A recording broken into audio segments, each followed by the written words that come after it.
Industry Telugu again thank you. చాలా రోజులైంది. బాగున్నాను సార్. ఎట్లా ఉందండి ఈ చాలా గ్యాప్ మీకు చాలా సంవత్సరాలు అయింది తెలుగు సినిమా మీద మిమ్మల్ని చూసి ఎట్లా అనిపిస్తుంది మళ్ళీ రావడం?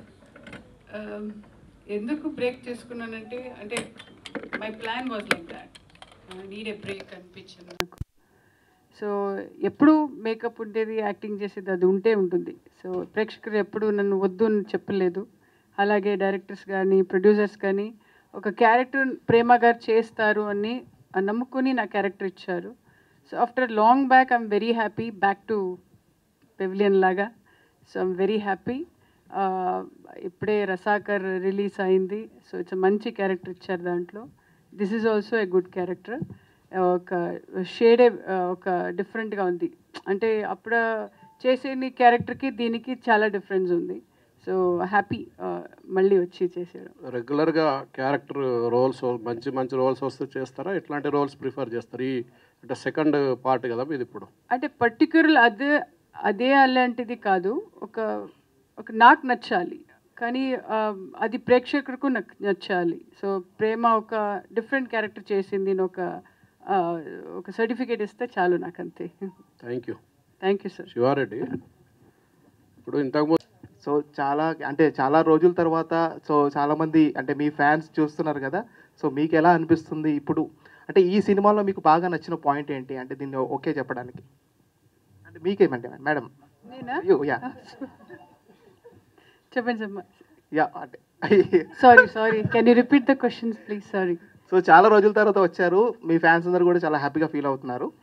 సో ఈ సినిమాలో మీకు బాగా నచ్చిన పాయింట్ ఏంటి? ఓకే చెప్పడానికి రీజన్ ఏంటి ఇందులో, ఈ మూవీలో?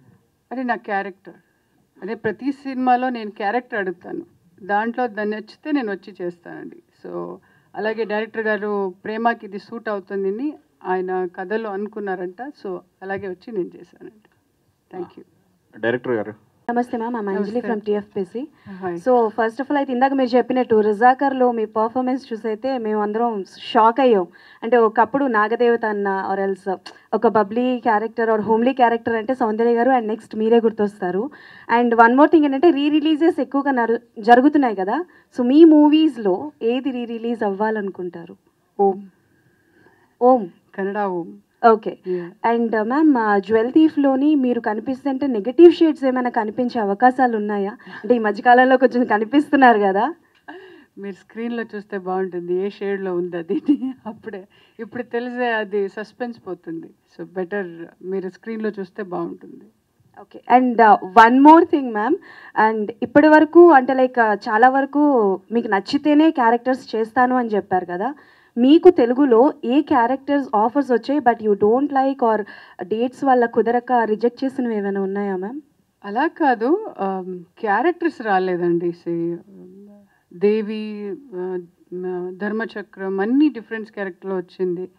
దాంట్లో పర్ఫార్మెన్స్ ఉండాలి కదా. ఊరికే వచ్చి వెళ్ళడం, డబ్బు కోసం చేయడం అది నాకు ఇష్టం లేదు. నాకు ఒక సాటిస్ఫాక్షన్ ఉండాలి. అంటే ఒక ఆర్టిస్ట్గా వచ్చాను కదా, ఒక మంచి క్యారెక్టర్, ఓ అబ్బా ప్రేమ అంటే అమ్మాయి బాగా చేసింది, అది సర్టిఫికేట్ నాకు, అంతే చాలు. Okay ma'am, thank you so much. Prabhakar గారు, మరి ఏంటి సినిమా మళ్ళీ స్టేజ్ మీద చూడటం చాలా హ్యాపీ ఫీల్ అవుతున్నాం.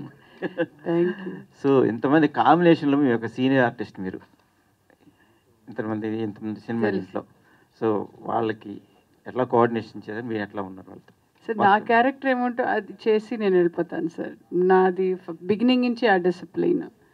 అంటే ఫస్ట్ అర్థం చేసుకుంటాను ఏంటి క్యారెక్టర్ అని, తర్వాత డైరెక్టరు ఒక ఆర్టిస్టు ఎలా డిస్కస్ చేస్తాం, ఆయనకి ఏం కావాలి, ఎలాంటిది అంటే యాక్టింగ్ చేయాలి అని డిస్కస్ చేసి తర్వాత మానిటర్ చేసి టేక్ వెళ్తాను సార్.